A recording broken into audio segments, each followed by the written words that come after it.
Hey there. Welcome to Dark Lullabies. How was your day? I'm so glad you're here, and I really hope I can help you relax and find some peace tonight. Before we start, make sure to like and subscribe to the channel, and leave a comment with where you're from and what time you're watching. That way, YouTube will keep showing you stories just like this one. Okay, let's get started with the first story. Story 1. I still think about that week in the Appalachians more than I care to admit. It was a few winters back, not long after my life had cracked straight down the middle. The divorce had been finalized 6 months earlier, but the paperwork felt less like closure and more like a certificate of failure I kept in a drawer. I was burnt out, hollowed out, and every familiar thing around me looked like a reminder of something I'd lost. Mara, my girlfriend at the time, was the one who suggested we get away. Somewhere quiet, Shed said, where nobody knows your name and no one's calling you about lawyers or insurance or anything. I didn't argue. I just opened my laptop and booked the first decent-looking cabin that fit our budget and looked far enough from anything that resembled real life. The place I found sat on the edge of a small mountain lake in eastern Tennessee, tucked deep in the Appalachian Range, miles from any town I'd ever heard of. The listing talked about rustic serenity and complete privacy, and the photos showed a modern wood and glass cabin perched just above a frozen lake, surrounded by dense, bare trees and a handful of other properties spaced way out along the shoreline. Most of those looked shuttered for the season. Perfect. The host said he wouldn't be there when we arrived, but he sent a long, careful message with check-in instructions, where the spare key was hidden, and a few notes about the wood stove and the quirks of the plumbing, nothing out of the ordinary for a rental that far out in the sticks. We pulled up just after late morning gray had settled over the mountains, the kind of sky that makes you think it's later than it is. The gravel driveway crunched under the tires, echoing more than seemed possible in all that open cold. That's when I noticed the package on the front step. Just a small brown paper box, no shipping label, no return address. The tape was crooked, like it had been sealed in a hurry. On top of it was a little folded note, handwritten in neat, careful block letters. Welcome to Hollow Lake. Stay warm.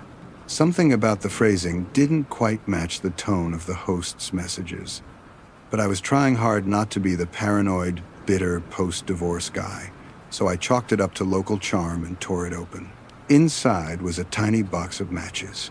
Not a fancy engraved lighter or a welcome basket, just a cheap cardboard matchbox like you'd find at a gas station, with a faded logo I didn't recognize. It should have been nothing, just a strange, practical gesture in a cabin with a wood stove. But the way the cardboard smelled faintly of smoke and something metallic made me slide it into my jacket pocket instead of leaving it on the counter. Mara laughed it off, made some comment about Appalachian hospitality and how people out here probably assumed no one knew how to light a fire anymore. I managed to smile, but something about the whole thing scratched at the back of my mind. The first couple of days, though, felt like exactly what I thought I needed. Snow drifted down almost constantly. Not a roaring blizzard, just a steady curtain that turned the world into a soft, muted painting. We hiked along the narrow, unplowed road that wound above the lake, our boots sinking into untouched powder. We came back with numb fingers and pink cheeks, made cocoa, and sat in front of the wood stove while the fire popped and hissed. At night, the silence was so intense it felt like an actual presence, the kind you only find when you're far from highways and neighbors and the hum of anything man-made. The cabin's master bedroom was on the second floor, with a wall of big windows facing the lake. From the bed, I could see the frozen surface stretching out, a pale strip between the tree line and the low ridge beyond. At night, the moonlight would hit the ice and throw a faint glow up onto the ceiling. The roof and windows were thin enough that when the snow picked up, we could hear the faint patter of flakes landing, along with the occasional groan of wind threading through the trees. It was strangely soothing, like the mountains were breathing around us. The first unsettling thing happened on the second night, though I tried to rationalize it away. I woke up sometime after 2 a.m. No idea why. Heart beating a little faster than usual. Mara slept beside me, breathing slow and even. The room was dim, lit only by a slice of moon through the skylight above. For a few seconds I just lay there, staring up, listening to the snow and the distant creaks of the old wood. Then I heard it, a sharp, very human sound from downstairs. Not the house shifting, not the stove cooling. It was a single, distinct scrape against the front door, followed by the soft thud of weight shifting on the porch. My whole body went tense. Part of me wanted to wake Mara immediately, but another part held back, not wanting to scare her if I was just overreacting. I eased out of bed, padded down the stairs in my socks, feeling every board complain beneath my weight. The living room was lit only by the dying glow of the wood stove, casting slow orange shadows. I could see the outline of the front door, solid and still. No more sounds. I stood there for a long minute, holding my breath, listening for footsteps, voices, a car. Nothing. When I finally worked up the nerve to look through the peephole, all I saw was the porch light haloing empty snow. The next morning, though, as we stepped outside, I noticed them. Footprints. A single set of heavy boot tracks leading up the driveway and onto the front porch, stopping right at our door, then turning and heading back the way they'd come. No vehicle tracks that I could see. No other prints. Just one person who had come all the way out there in the middle of the night, stood at our door long enough to leave a mark, then walked back into the woods or down the road.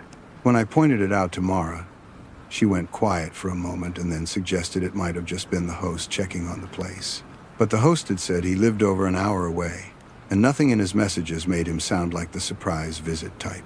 I told myself maybe it was a hunter who got turned around, or one of the few neighbors checking to see if the cabin was occupied.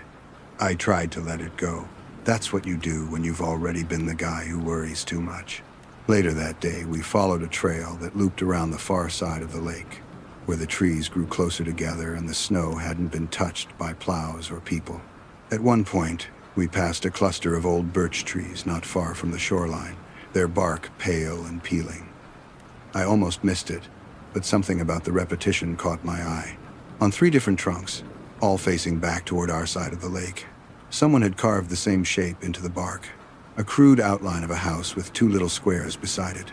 Windows, I guessed. The lines were jagged but deliberate, as if done with a knife, and a lot of patience. Moss and frozen sap had collected along the grooves, so it hadn't been done yesterday. Still, the fact that all 3 carvings faced in the exact same direction made my skin prickle. I turned my head and followed that line of sight across the frozen lake. It led straight back toward the handful of cabins, one of which was ours. I told Mara it was probably just bored teenagers, local kids messing around. Part of me almost believed that, but a different part imagined someone standing there alone, carving those little houses while staring across the frozen surface, watching, measuring. By the time the 3rd night rolled around, the snow had picked up into something closer to a real storm. It wasn't the windy, cinematic kind you see in movies, just a heavy, relentless fall that blurred the tree line and turned the lake into a uniform sheet of white. We went to bed early, exhausted from hiking, and from the strange, low hum of unease he'd been trying to ignore. Sometime after midnight, I woke up again. This time, I knew exactly why. Under the gentle hiss of snow on the roof, there was another sound cutting through. A low, mechanical hum, distant but growing. It was wrong for that landscape, wrong for that hour. I lay there for a second, trying to place it, until realization finally clicked. An engine. Not a car. It had that uneven, high-pitched whine I recognized from growing up in the Midwest. A snowmobile. In the Appalachians, in the middle of a storm, well past midnight, I slipped out of bed, careful not to wake Mara, and crossed the room to the window. The glass was icy cold beneath my fingertips. I wiped away the condensation with the edge of my sleeve and peered out across the lake. Through the curtain of falling snow, a shape emerged. A solitary snowmobile moving slowly across the frozen surface, its single headlight cutting a weak cone through the whiteout. It crawled along, cautious and hesitant, like whoever was driving wasn't entirely sure how thick the ice was. The sight of it there, on that empty lake with the storm closing in, felt surreal, like I'd woken up inside someone else's dream. I watched it trace a rough path straight toward our side of the lake, my breath fogging the glass. Eventually, it came to a stop maybe 100 yards out from the shore below our cabin. The engine cut off, leaving an instant, almost violent silence. For a moment, the world looked completely still, flakes spiraling down in the glow of that cooling headlight. Then, a figure climbed off the snowmobile. Even from that distance, I could see they were bundled in a heavy coat with the hood pulled up, moving in sharp, desperate motions. They began waving their arms, big sweeping gestures that were unmistakable, even through the snow. They were calling out too, their voice faint but just barely audible over the wind. It took my brain a few seconds to decode the words, but when I did, my stomach dropped. They were yelling for help. It didn't feel optional. You don't ignore a person stranded on a frozen lake in the middle of a storm. I rushed back to the bed, lightly shook Mara awake, and told her there was someone out on the ice, that I was going to see what was wrong and she should stay inside and call for help if anything seemed off. She asked if I was sure, and the look in her eyes told me she was remembering the footprints by the door and the carved trees too. I told her, "Id, be careful. You always say that like it's a spell." Downstairs, I dragged on my boots and jacket, grabbed a flashlight, and stepped out onto the deck. The cold hit me like a wall, hard and immediate, burning my lungs on the first breath. The sky was a pale, smoky gray, and the snow stung my face like grit. I clicked on the flashlight and aimed its beam toward the lake. The person was still there, still waving, still shouting. As my ears adjusted, I could make out more of what they were saying. They'd lost their son in the storm, a little boy who had run off, and they couldn't find him. Their voice broke on the words, the kind of panic that hits you in the chest before it hits your ears. Every instinct told me to move faster. I climbed down from the deck and stepped onto the narrow, snow-covered slope that led to the lake edge, then out onto the ice itself. It felt solid, but the faint, remembered stories of people falling through thin ice from my childhood pressed at the back of my skull. I forced myself to focus on my footing and the figure ahead. As I got closer, details came into focus. The person was a woman, maybe mid-30s, though it's hard to tell under layers of clothing. She wore a thick, dark parka with a fur-lined hood pulled up. Her face was red from the cold, streaked with what might have been tears. Her hands shook as she gestured, gloved fingers clenching and unclenching. I kept waiting to see signs of a second set of footprints or smaller tracks nearby, something that would make the story of the missing kid feel more real. But the snow around us was almost clean, just the prints Shed made coming off the snowmobile and now mine, stretching back toward the shore.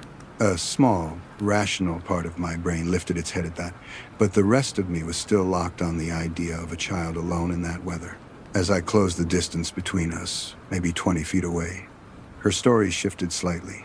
The boy hadn't just gotten lost, had run away from home, she said, bolted during an argument, and Shed been looking for him for hours. Something about that made me slow down. Hours out here, in this storm, on a snowmobile, and she just happened to find the one occupied cabin on the lake at this exact time of night.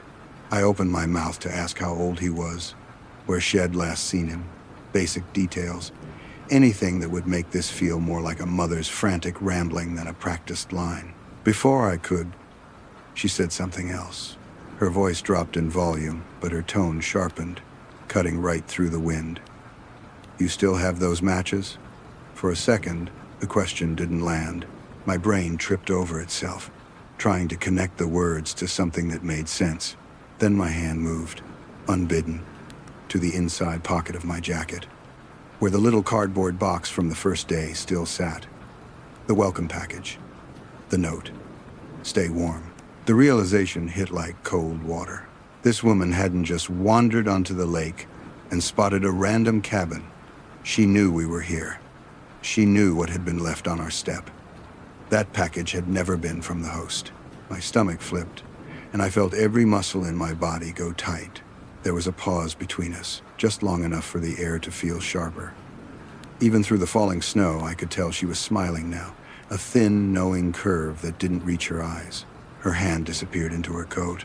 The flashlight beam shook in my grip, the cone of light bouncing off the ice and the side of the snowmobile. In that instant, I wasn't thinking about kids or storms or anything else, just about how far I was from the cabin, how alone we were on that lake, how the trees on both shores were dark and still. She pulled out a gun, a small black shape that looked horribly solid against all that white. Her voice was calm when she spoke next, steady in a way that made my skin crawl. She didn't scream threats or wave the weapon around theatrically. She just told me to hand over my phone and my wallet, and to do it slowly. The whole thing took maybe 30 seconds. I placed my phone and wallet carefully on the ice between us and stepped back, hands raised, feeling that horrible mix of fear and anger draining through me like ice water. I thought, absurdly, about how stupid it'd been to leave Mara alone inside, about the footprints by the door and the carved trees and the matches I'd kept in my pocket like some kind of trophy. The woman reached down, scooped up what I'd given her, and slid them into her coat.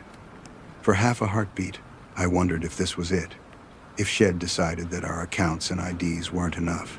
But she just turned, without another word, climbed back onto the snowmobile, and fired up the engine.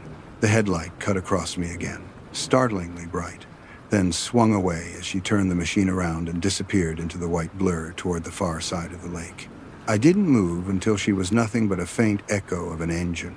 Then I turned and ran, if you can call it running on ice, back toward the shore, shouting Mara's name into the storm. By the time I reached the cabin, chest burning, she was already on the phone with 911, hands shaking as she pressed them to her ear. We locked every door and window, dragged a heavy chair in front of the front door like that would actually do anything against a determined person with a gun, and waited for the distant wail of sirens that never really materialized in the way I expected. Out there, an hour response time counts as good. The deputies who finally arrived trudged through new snow that had already swallowed any clean sign of the woman's approach or retreat.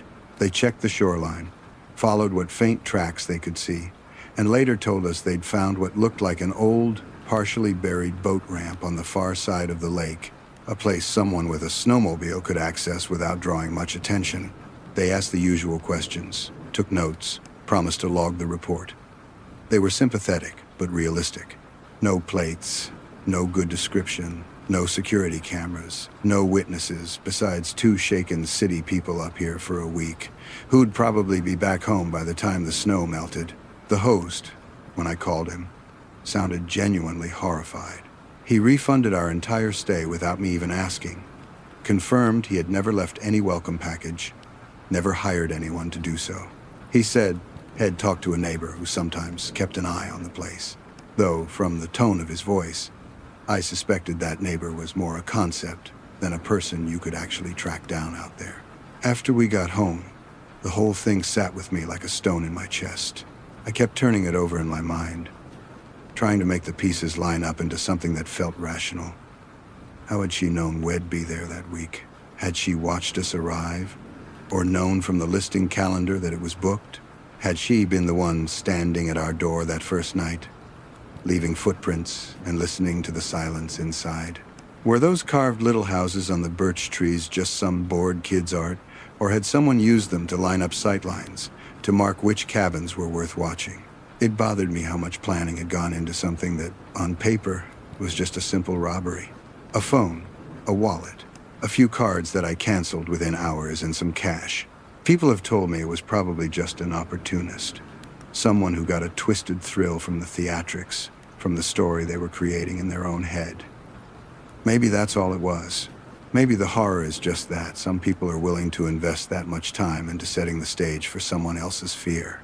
Even now, when I think back to that night on the frozen lake in the Appalachians, what gets me isn't the gun or the snowmobile or the idea of what could have happened. It's the thought of someone out there in the trees, watching us through those big bedroom windows, carving little houses into birch bark and leaving matchboxes on doorsteps, waiting for the moment we would step outside and become part of their story. I don't know if you would have gone out onto that ice. Part of me hopes you'd say no, that you'd call the cops and lock the door and let the guilt sit where it needed to. But if you're honest with yourself, if you saw a light in the storm and heard someone shouting about a lost child, what do you think you would have done? Let me know in the comments. Because I still can't decide if I did the right thing, or if I just did the only thing I was capable of doing in that moment. Story 2. I grew up thinking our family's lake house in the Appalachians was the safest place in the world. The kind of place where time moved slower and the worst thing that could happen was a summer storm canceling a boat ride. It sits on the edge of a long, narrow lake, tucked into the mountains of western North Carolina, 2 stories of old wood and glass with a cramped attic on top. When my younger sister Lily and I were kids, that attic was our kingdom. We'd drag our sleeping bags up the narrow pull-down ladder and camp under the dusty rafters, pretending we were explorers hiding out in some secret base. Our old beagle mix would follow us up, tail wagging, even though the ladder terrified him. There was a small rectangular window up there that faced the water, just big enough for our faces to fit side by side. We'd lay on our stomachs and peer out, watching boats crawl across the lake and families on their docks below. Everyone looked distant and harmless from that height, like little pieces on a game board. I remember being weirdly comforted by the thought that we could see them, but they couldn't see us. That illusion didn't last forever, of course. By the time we hit our early teens, Lily and I were too tall to fit comfortably up there with sleeping bags, and my parents gently put an end to our attic adventures.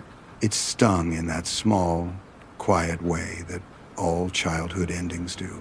Not long after that, both my grandparents on my dad's side passed away within the span of a couple of years. They'd lived a few states away, but the lake house had always been their place in my mind, even though my parents technically owned it. When they died, my parents ended up inheriting a lot of their furniture, old oak dressers, a rocking chair, boxes of dishes and framed photographs, little things they couldn't bring themselves to throw away. We didn't have space for most of it at home, so they hauled it up to the lake house and, piece by piece, carried it into the attic. I remember standing in the hallway and watching my dad hoist a box up the ladder while my mom steadied it from below. There was something both tender and unsettling about it. All of my grandparents' most personal items being stored above our heads out of sight, like we were stacking memories in a place where no one really lived anymore.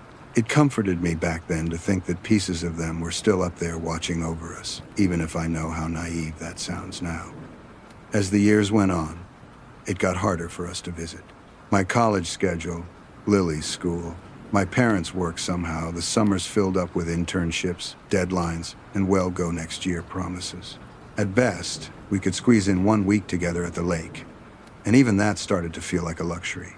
The house sat empty most of the time, maintained just enough by local landscapers my parents hired to keep the place from looking completely abandoned. My parents talked about renting it out for extra income, but they always hesitated. They worried about strangers breaking antiques, scratching the floors, walking off with my grandparents' things. For a long time, protecting those objects somehow felt like protecting them. A few years back, though, my parents met a local man through a referral from one of the landscapers, a retired Army veteran named Carver who did antique restoration and odd jobs. He was from the area, knew the lake, had apparently fixed up countless old pieces of furniture and cabins nearby. When my dad met him, he came back talking about how much they had in common, how you couldn't really understand a man like that unless you'd served too, and how he deserved a decent place to stay on a fair deal. I only saw Mr. Carver a handful of times, but from the first moment, he made my skin crawl in a way I couldn't quite explain. He was smaller than I expected, hunched a little, with a pale, sunken face and a wiry white beard that looked like it had grown without a plan. One side of his jaw seemed slightly off, like it hadn't healed right after some injury. His voice was rough and strangely wet, as if he was always swallowing something thick. He never smiled with his teeth. When he shook my hand, his grip was unexpectedly strong, and he held on just a second too long, eyes lingering not on my face but on something over my shoulder, like he was listening for something else. There was nothing overtly threatening in anything he said, but standing near him felt like standing too close to the edge of a drop you couldn't see. My mom clearly felt it too. She was polite, but the moment he left, she told my dad that renting the house to him full-time made her uneasy. My dad pushed back, insisting that the man had paid his dues and that we needed to stop treating every stranger like a threat. We didn't exactly get a boat. The lease was signed for a year, and Mr. Carver moved his things into the lake house. the place that for us had always been frozen in childhood memories and summer snapshots. From then on, we could no longer just head up whenever we wanted, and that stung more than I expected. My parents tried to feel better about it by checking up on the house indirectly. They asked the landscapers to let them know if anything seemed off. The arrangement seemed to work for a while. The yard stayed trimmed. The dock didn't fall apart. The utilities were paid on time. From the outside, it looked like Mr. Carver was a quiet, reliable tenant. Then, the landscapers started making comments. At first, it was offhand. How he sat on the front porch a lot, even in cooler weather, just staring at the water for hours without moving much. That didn't sound so bad. Then they mentioned something else, that he watched people on the lake intensely, especially kids swimming or playing on the neighboring docks. They said they'd seen him sit perfectly still in that old rocking chair on our porch and track every movement of the children across the water, following them with his eyes like they were the only thing in the world. One of the landscapers, a guy who had been working in the area for years, told my mom in a hesitant voice that had also caught Mr. Carver one afternoon standing by the tree line, partially hidden, staring at a young girl on a neighboring dock while she dried off with a towel. The worker had called out to him, loudly, and Mr. Carver had just turned and slowly walked back to the house without acknowledging him. Another time, they found cigarette butts crushed into the dirt near the public access path by the lake, a spot where local kids often cut through. They thought it was weird because the rest of our property was spotless. Carver was meticulous about his own space, yet someone had clearly been standing in that one spot near where kids walked, smoking and tossing butts into the same small pile. When my mom confronted my dad with all of this, he got defensive. He said people in small towns gossiped, that landscapers sometimes exaggerated, that staring at the lake wasn't a crime, but I could tell even he was rattled. My mom, though, couldn't shake the image of a man like that, with a key to our house, sitting on the porch and fixating on children who had no idea they were being watched. She started bringing it up constantly, picking fights with my dad about responsibility and blind loyalty. That entire year felt like one long argument boiling under the surface. Things came to a head as the lease neared its end. My dad decided not to renew it, but he still couldn't bring himself to confront the issue directly. Instead, he told Mr. Carver they'd be doing extensive work on the house that would require the power and water to be shut off for months. According to my dad, Carver took the news with a simple nod and started moving his things out bit by bit. My parents even paid the landscapers extra to help him haul furniture and boxes to a small rental place had arranged closer to town. On the day he officially handed back the keys, my dad said the old man looked more tired than angry. Part of me felt sorry for him. Another part felt nothing but relief.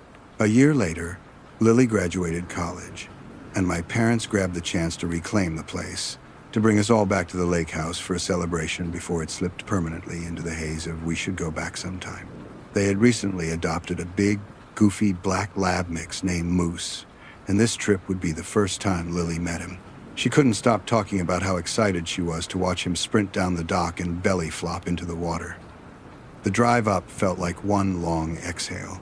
As we turned onto the winding road that hugged the lake, the house came into view, mostly unchanged from what I remembered. Wood siding faded a little more, dock still stretching into the calm water, trees encroaching just a bit closer. It was early evening when we arrived, the sky turning the lake a deep silver blue. The air had that humid, green smell of mountain summer. Moose was restless from the drive, pacing in the back and whining to be let out. The plan was simple: drop our bags, settle the dog, then drive into the small town 15 minutes away to grab dinner and some basic groceries. When we opened the front door, Moose bolted in ahead of us, skidding on the hardwood floors, nose working overtime. I noticed he wasn't acting like a dog in a new place, more like a dog who smelled something already in it. He kept bouncing from room to room, pausing with his nose pressed to corners, ears perked, hackles lifting slightly along his spine. I remember shrugging it off as travel jitters and excitement. We left him with a full water bowl, lights on in the kitchen and living room, and drove off as the sky deepened to purple. Dinner was quick and unremarkable. It was only when we pulled back into the gravel driveway, headlights sweeping across the front of the house, that a familiar but unwelcome feeling settled over me, that sense that something was not quite right, even before I could name it. The porch light we'd left on glowed normally, but the rest of the house felt unnaturally still, as if it were holding its breath. Inside, the air felt heavier, warmer, like too many bodies had been in there, and the heat hadn't had time to escape. I noticed that smell first. Sweat, something metallic, and the sharp tang of dog fear. Then, I saw Moose. He was sprawled at the base of the staircase, sides heaving, tongue lolling, eyes wide and glassy. At first I thought Head just gotten into something or panicked when we left, but then I saw the streaks of dark red on the floorboards beneath him, smeared in arcs where Head tried to move. Lily screamed, and my mom lunged forward, dropping to her knees beside him, hands hovering uselessly as she tried to see where all the blood was coming from. I could see a nasty wound along his side, crude and jagged, like it had been made by something fast and sharp. While my mom fumbled for her phone with shaking fingers, probably dialing 911 before she even realized it, my dad went very still. Then he turned toward the kitchen without a word and opened the drawer where he kept a couple of old knives for fishing and grilling.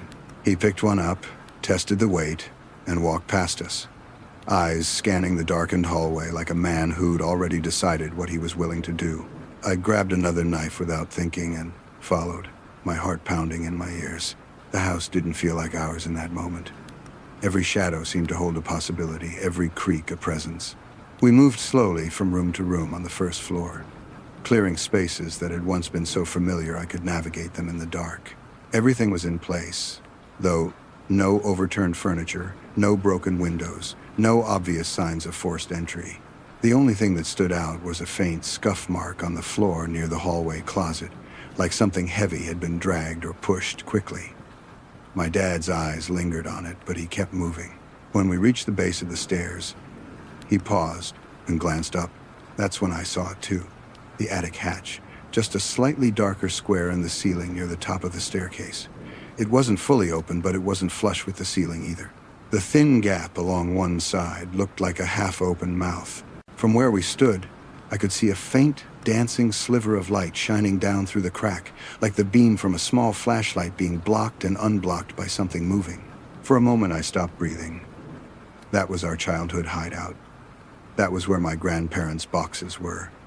That was a place no one should have been for years. My dad held up a hand, telling me silently to stay put, then started slowly climbing the stairs. Each step seemed to take forever. I watched his shoulders, saw the tension in them, saw how the knife in his hand didn't so much shake as pulse with the rhythm of his heartbeat. When he reached the top, he stood under the hatch, listening. I couldn't hear anything from where I was, just the distant sound of my mom's voice on the phone downstairs and Moose's labored panting.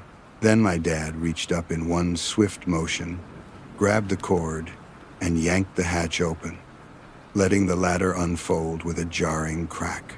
The flashlight beam snapped off instantly, leaving only the soft glow of the hallway light bleeding into the first few rungs. He didn't hesitate. He climbed, knife in hand, disappearing into the dark above. I stayed where I was, halfway up the stairs, gripping my own knife so hard my fingers hurt. It expected a shout, a scuffle, something, a crash at least. Instead, there was only silence, broken by the occasional creak of wood as my dad moved around. Seconds stretched out until they felt like minutes. When he finally came back down, his face was pale but oddly calm, like he'd made a decision he didn't like but had accepted. In a low voice, he told me it was Mr. Carver. He was up there, hiding among my grandparents' things. He looked terrible, my dad said, gaunt, filthy, eyes red-rimmed, like he hadn't seen sunlight or sleep in days. He hadn't tried to attack, just clutched a flashlight and a backpack to his chest and stared. My dad's jaw clenched when he added quietly that He'd taken our house key out of the old man's pocket. That was when my mom reached us, having followed the direction of my dad's earlier stare. When she realized who was up there, she lost it, yelling, demanding to know how this could be happening if my dad had changed the locks like he promised. He didn't answer, and the look on his face told me more than words could have. Later, it pieced together that He'd probably never bothered to rekey the house, believing that Carver would respect the end of the lease and leave like any honorable man would. The thought of how many nights that man might have come and gone from our house while we lived our lives somewhere else still makes my skin crawl. The police arrived quickly by mountain standards. They climbed into the attic and brought Mr. Carver down the ladder in handcuffs. Up close, he looked almost unrecognizable, hollowed out and shaking, his clothes stained with sweat and dirt. As they guided him past us, I noticed dried brown streaks on one sleeve that I didn't want to think too hard about. He never met my eyes, but his gaze did flick briefly toward the staircase where Moose lay, and something passed over his expression, regret, maybe, or maybe just annoyance that had been forced out of hiding. The officers searched the attic afterward, and that was when the horror truly became clear. In one corner, behind stacked boxes of my grandparents' belongings, they found a makeshift sleeping area, old blankets taken from the linen closet. A couple of food wrappers, empty water bottles, had been living up there. There were also things we hadn't noticed before. 3 small holes bored into the attic floorboards in almost perfect alignment with the ceiling above the guest bedroom and the upstairs hallway. They were just wide enough for a single eye to peer through. Around the holes, the wood was slightly darkened, smoothed by the repeated pressure of skin or bone. I remembered all those years ago when Lily and I thought we could see everyone on the lake, but no one could see us. Standing there now, staring at those peepholes, I realized how wrong that assumption could be. On one of the attic beams, near the little window overlooking the lake, someone had also tacked up a strip of photos. They were grainy, obviously taken with an old camera or a zoom lens, but I recognized the scenes. Neighboring docks, kids jumping into the water, families grilling on decks. In one of them, my sister and I were sitting on the old wooden chairs on our dock, feet in the water, our faces turned away. The angle was from above and behind us, probably taken from our own attic window. That image bothered me more than any of the others, not because we were in it, but because I couldn't remember when it had been taken. It was recent enough that I looked like an adult. Someone had been watching us long after we stopped playing pretend up there. Moose survived, but barely. The vet said the wound along his side was a deep cut made by something sharp, more like a knife than broken glass. My mom was furious when she learned that my dad refused to press charges against Mr. Carver. To her, it was simple. He had broken into our house, injured their dog, and squatted in a space filled with her late in-laws' belongings. He had violated every sense of safety she had left. To my dad, though, it was more complicated. He saw a broken, lonely old man, a veteran who had nowhere else to go, who had retreated to the only place Head ever felt at peace. He said Carver hadn't attacked us when cornered, hadn't threatened us, that Head just been living there quietly. That argument became one of the biggest, ugliest fights my parents ever had.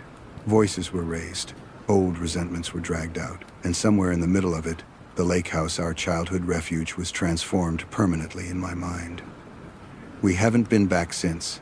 When I think about that attic now, I don't see sleeping bags and whispered secrets under dusty rafters. I see peepholes in the floor, worn smooth by long hours of watching. I see an old man sitting in the dark above us, listening to our footsteps, our laughter, our arguments, breathing our air without us knowing. I see our dog bleeding at the bottom of the stairs because he did the only thing he knew how to do: guard his family. Sometimes I wonder how long Mr. Carver had been coming back after the lease ended. How many nights did he lie awake above us, tracking our movements, memorizing our routines? How many times did he stand at that attic window and watch children on neighboring docks the way we used to, but with motives I don't even want to understand? I hate that a place that once felt like the safest place on earth now feels like a house I will never truly walk into again without thinking about hidden spaces and who might be inside them. I'm curious, though, if you were in my dad's position, would you have pressed charges, or would you have seen a desperate old man and chosen mercy? And if you were my mom, would you ever step foot in that house again? Tell me in the comments what you honestly think, because I still can't decide which response was right, or if there even was a right one. Story 3. I was 20 the summer everything went sideways at Blackwater Lake in the Appalachians, and I still catch myself replaying that night like a movie I didn't agree to be in. My name is Ryan. And at the time, I was still raw from a messy breakup with my girlfriend of 3 years. The kind of breakup that leaves you restless and angry at the quiet. My best friend Mason came from a level of money that never felt real to me. His dad was some high-profile defense attorney who consulted on federal cases and owned properties tucked away all over the country, including a glass and stone second home on a long, narrow lake carved into the mountains of eastern Kentucky. That house was his playground because his parents were almost never there. Blackwater Lake wasn't huge, but it was big enough that swimming across it would leave your muscles screaming. And it was ringed by these big, expensive homes that sat dark most of the year, only coming alive in short bursts when out-of-state families showed up to feel rustic for a weekend. Most of the time, especially at night, it felt like the whole shoreline belonged to you. Mason liked that. It meant he could throw parties that went until sunrise without worrying about angry neighbors or headlights coming up the long gravel road. That night, though, it was just the two of us. He knew I needed to get out of my own head, so we drove up, grabbed a case of beer from a gas station on the way, and ended up sitting on his dock with our feet hanging over the water, watching the last smear of orange fade behind the ridgeline. I remember thinking how quiet everything was. No highway hum, no sirens, just the distant chirp of insects and the occasional plop of a fish breaking the surface. It almost felt like the mountains were leaning in, listening. Earlier that afternoon, while Wed walked the overgrown path along the shoreline, Wed passed this small public access spot where locals sometimes put in canoes, tucked into the bushes near the tree line. We found something that should have bothered me more than it did at the time. A cluster of half-burned candles in a circle, wax melted into the dirt, and in the center, a dead raccoon laid out unnaturally straight, its paws bound together with thin, frayed rope. The fur around its mouth was matted with dried blood, and both its eyes were gone, leaving empty, dark sockets. The air around it smelled sour, like old smoke and rot. Wed exchanged a look, decided it was probably some bored teenagers being edgy, and kept walking. But the image of that little body posed so carefully stuck with me more than I admitted. Maybe that's why. Later, when I saw the light across the water, my brain was primed to think bad before anything else. It was full dark by then, just the scattered glow of porch lights far around the lake and the reflection of the sky in the water. I was halfway through a beer when something flashed in the distance, a brief sting of brightness on the opposite shore. At first, I thought it was just a reflection from some distant truck's headlights, but then it came again, sharp, directed, on and off in clean bursts. I adjusted my position on the dock, expecting it to disappear if I moved, but the pattern held, next to me. Mason noticed me squinting and followed my gaze. We watched together as the light continued. 3 quick flashes, 3 longer ones, then 3 quick flashes again. It took me a second to register the pattern, but he picked it up immediately. Had done scouts as a kid and still had random bits of outdoor trivia knocking around in his head. He told me it was SOS in Morse code, and I remember feeling weirdly embarrassed that I hadn't known that on my own. The signal repeated over and over, then stopped abruptly, leaving nothing but that flat, dark stretch of water and the quiet sound of the dock creaking beneath us. Everything felt heavier. It could have been some bored kid messing around with a flashlight, sure, but there was also that nagging, terrible possibility that somebody over there actually needed help. The last thing either of us really wanted was to be the kind of people who ignored that. At the same time, Wed'd been drinking, and I was already tangled up in a pending DUI mess from earlier that year. The idea of getting in a car and driving around the lake to investigate, while even slightly buzzed, made my stomach knot. I knew what another incident would do to my life. Mason suggested calling the police and letting them handle it, but we were both underage, and all I could picture was squad cars pulling up and turning what might have been nothing into a problem with real consequences. We argued half-heartedly about it, but if I'm honest, we were also both wired for bad decisions, the kind of guys who treated fear like a dare. Eventually, we settled on something that felt like a compromise with our own stupidity. Wed, go check it out on the water. Mason's dad kept an old green kayak pulled up on the narrow strip of rocky shoreline beneath the house.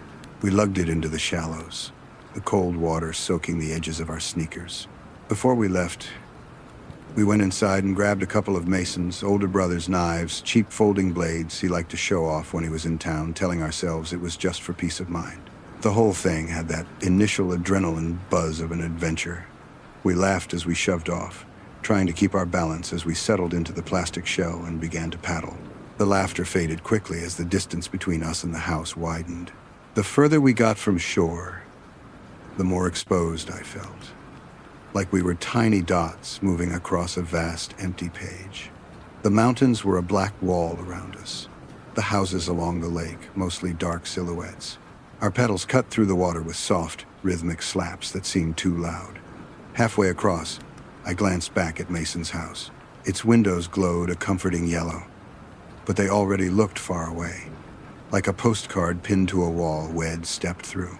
As we approached the opposite side, the outline of the house we were aiming for came into sharper focus. It sat back from the water, a two-story place with a sagging boathouse and a dock that looked like it had been losing a slow fight with time. Half of it had collapsed into the lake, leaving broken, submerged boards jutting out like rotten teeth. No lights were on. The shore here was steeper, rocks and mud giving way to a yard that hadn't been mowed in what looked like years. We ended up sliding the kayak onto the muddy edge of the bank, carefully climbing out so we didn't tip it. The air on this side of the lake felt colder somehow, thicker. As we trudged up the short incline, my foot landed on something that shifted and cracked. When I pointed my phone flashlight down, the beam lit up a scattering of bones, small, white, and clean. At first I thought it was just some animal that had died out here, but the more I looked, the less that explanation sat right with me. The bones weren't scattered randomly by weather or scavengers. They were clustered together in a rough circle, with a piece of dirty string lying nearby, as if something had been tied up and then cut apart.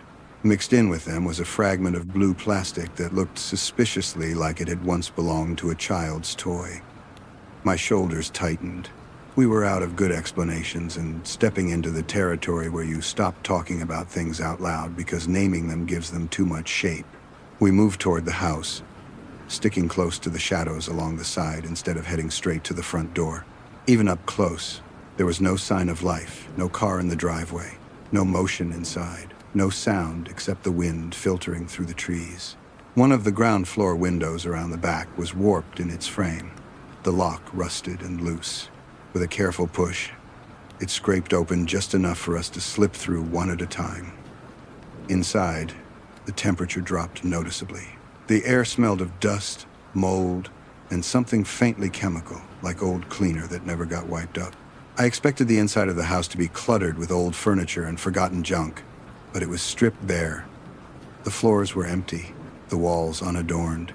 It felt less like an abandoned home and more like a shell, a stage someone had cleared for their own purposes. We moved through the first floor, our footsteps echoing quietly. In one corner room, my flashlight beam caught a row of deep scratches along the inside of the door, starting near the handle and trailing downward in ragged, frantic lines, as if someone had clawed at it from the inside. There were no claw marks anywhere else, nothing that suggested an animal. Beside the door, half hidden under a curling piece of baseboard, was a small, rust-colored stain that my brain didn't want to label as blood, but I knew what I thought it was. There was no one down there. No obvious sign of recent living besides the absence of dust in a few places where footprints had smeared it. We found the staircase and headed up, the wood creaking under our weight in a way that made my teeth clench, every noise sounding like a shout in the empty house. I had mentally mapped where the flashing light had seemed to come from based on our vantage point from the dock, and we followed that sense toward the room at the end of the upstairs hallway. The door was slightly ajar. I paused with my ear pressed against it, straining to hear anything breathing, movement, whispers, but there was nothing. Just the hollow silence of a place that had swallowed sound and refused to let it back out. I pushed the door open. The room was as empty as the rest of the house, except for one object placed near the window. An old-fashioned slide projector, the kind you usually see in classrooms in old movies. It was pointed outward, angled so that its beam would shine directly through the glass and out across the lake. My chest tightened. The realization hit both of us at the same time. Whatever signal we had seen didn't come from some desperate person waving a flashlight. It had come from this machine, set up deliberately to mimic an SOS. My mind went back to the circle of bones near the shore, the bound raccoon in the woods, the scratches on the door. Nothing here felt random. This wasn't a prank thrown together in 5 minutes. Someone had planned this.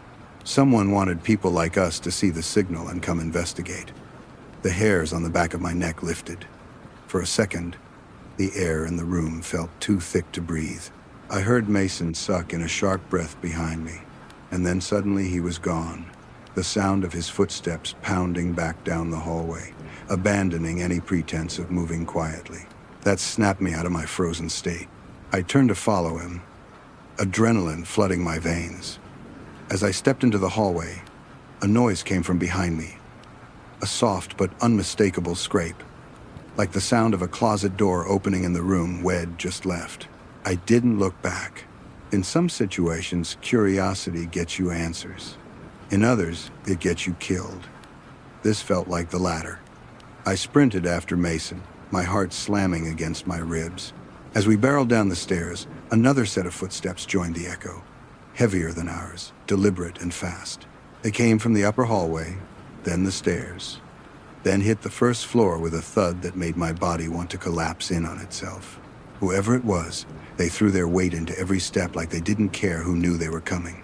We tore through the empty rooms toward the back window. Wed crawled in through the dark, pressing in close on all sides.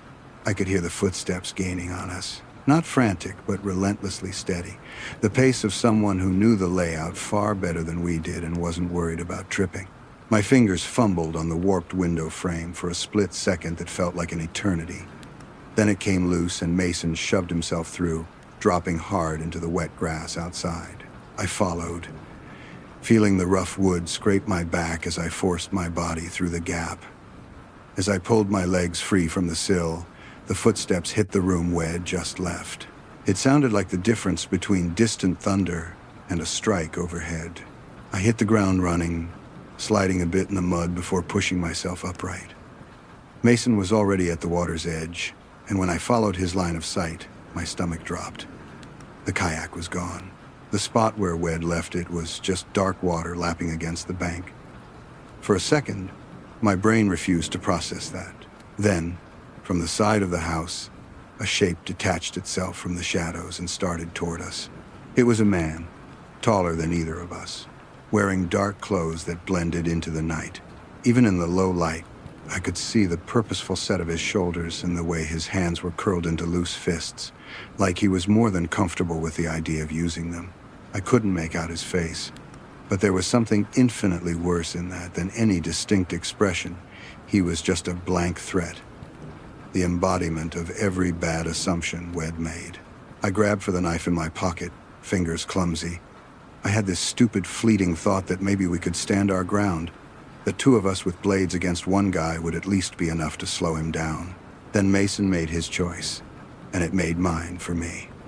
Without hesitating, he kicked off his shoes and dove straight into the lake, clothes and all. The splash sounded obscene in the stillness. There was no time to debate. I followed him, the shock of the cold hitting me so hard I gasped, lungs seizing. The water wrapped around me like ice, locking up my limbs for a heartbeat before survival instinct snapped everything back into motion. We swam, or tried to. Our clothes dragged at us, shoes filling with water. Every stroke a battle against the weight of saturated fabric and the burn of cold in our muscles. Behind us, I heard a shout from the shore, low and furious, and then the sound of footsteps pounding along the bank. I didn't look back. I kept my eyes locked on the distant lights of Mason's house, tiny warm squares across what felt like an endless, black expanse. Halfway across, my arms felt like lead. My chest burned. I had a moment of absolute clarity in which I understood that if I stopped for even a few seconds, I might not start again. I don't know how long the swim took, because time flattened into a series of motions: reach, pull, kick, breathe, punctuated by flashes of panic when my hand would slip on nothing and my head would dip too far under. At one point, just before we reached the middle, I glanced sideways, and caught sight of Mason's face in the weak reflection of the sky. His lips were pale, eyes wide and unfocused. He wasn't saying anything, but his strokes were getting shorter, sloppier. I think that scared me almost more than the man on the shore. The idea that I might have to watch my best friend slip under within sight of safety. Somehow, though, we kept moving.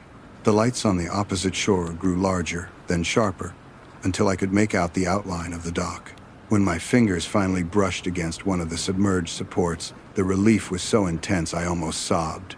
We clawed our way up onto the planks, bodies shaking uncontrollably, chests heaving. The night air felt brutal on my wet skin, like sandpaper. Every part of me hurt. We stumbled up to the house, dripping water on the hardwood, and locked every door and window we could find with clumsy, numb fingers. The knives were still in our pockets, heavy and useless. When we finally called the police, it felt almost absurd to try to explain what had happened. That we'd seen an SOS signal, found a projector, been chased, had our kayak stolen, and nearly gone under in the middle of a mountain lake because some stranger had set a trap in an empty house. It took almost an hour for the deputies to arrive, which I know is standard for a place that remote, but in my memory it stretches out like a lifetime. When they finally pulled up, their flashlights cut through the darkness in calm, methodical sweeps. They took our statements, exchanged glances with that weary look people in authority get when they're not sure if they're dealing with something serious or two panicked kids who got in over their heads. Still, to their credit, they went across the lake to check it out. From the dock, we watched their boat motor across, a small engine noise buzzing across the water like an insect. They were over there for a while, moving through the house with beams of light. When they came back, I already knew what they were going to say before the words left their mouths. The house was empty. No intruder, no gear, no clear signs of recent occupancy beyond some scuffs and disturbed dust. The projector was gone. The upstairs room we'd been in was bare. They told us the property had been officially abandoned for years, tied up in some dispute, and that there had been reports of trespassing and partying from time to time. As far as they were concerned, we'd probably just run into some local squatter who took off the moment we bailed. They chastised us for not calling them before going over, adding that if what we described was accurate, stepping into that situation on our own could have ended very differently. They weren't wrong. Mason's parents were furious when they found out. There were threats of lawsuits, angry calls to the local department, talk about liability and negligence, but none of it did anything to change the one fact that mattered most to me. Somebody on that lake had gone to the trouble of staging an SOS signal in an empty house with clawed doors and circles of bones outside, and had been close enough to steal our only way back the moment we stepped inside. I don't know if they were planning to rob us, hurt us, or something worse. I don't know if they'd done it before, or if we were their first attempt. I do know that when we finally went back to that little public access path a few days later, the burned out candles and the dead raccoon were gone, replaced by a patch of disturbed earth and a single, fresh boot print facing the water. We never saw the man from that night again, not that we would have recognized him if we did. It's been a few years, and I still don't have a clean way to file what happened into a neat box in my head. Part of me feels guilty for going over there at all, like I invited the danger by answering a signal that might have been designed specifically for people like us, curious, bored, and just brave enough to be stupid. Another part of me knows I would have hated myself if it ignored what could have been a real call for help. That's the part that keeps me awake sometimes, staring at the ceiling and thinking about all the dark houses that line lakes and back roads across the country, all the places where someone could set up a projector or a candle circle and wait. I'm honestly curious what you'd have done in my place. If you saw an SOS blinking from across a lonely Appalachian lake, knowing what you know now, would you have gone over, called the cops, or just turned your back and stayed on your own dock? Tell me in the comments, because I still don't know if we were total idiots, decent people, or some uncomfortable combination of both.